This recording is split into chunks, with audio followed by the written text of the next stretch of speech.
Thank you, Chair. Acting Leader, I'd like for the Minister for Finance and Agriculture to come in here for a debate in this House as to what Ireland is doing in preparing for a possible recession.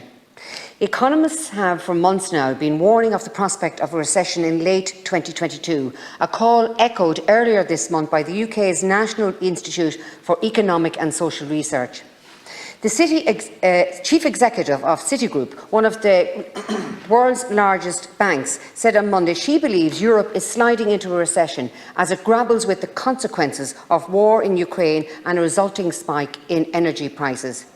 Headline inflation in the Eurozone hit an all-time high of 7.4% in April, even by measures which account for volatile food and energy prices, which still point to inflation far exceeding the ECB's 2% target.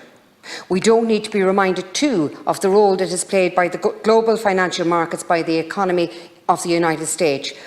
Much will depend in coming months on how the US Fed Reserve conducts its rate hiking strategy on inflation as inflation soars even higher. Wall Street has been voicing its concerns for months. Since the 1940s, every time inflation exceeds 5%, a recession soon follows. But there are, of course, things in life which matter more than money.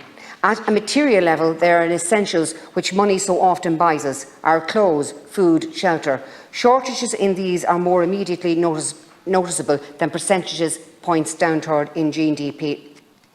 And while many a debate has been had in this House on our shortage of shelter, food could be worth keeping an eye on.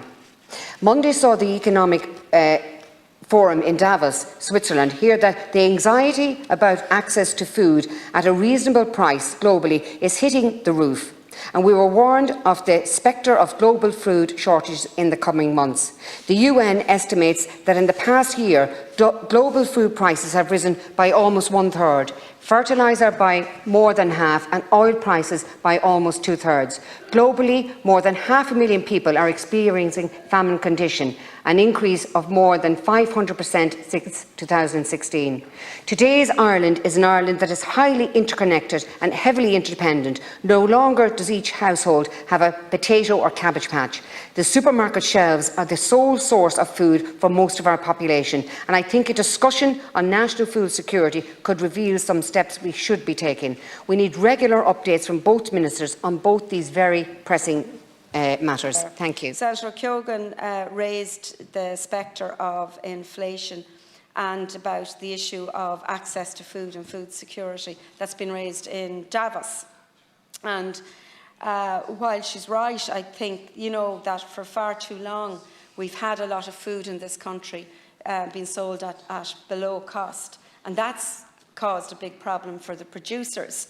We should also be doing everything we can to encourage allotments and community gardens, to encourage people to grow their own food where they can. So maybe we could look at a debate with the Minister for Agriculture in relation to that.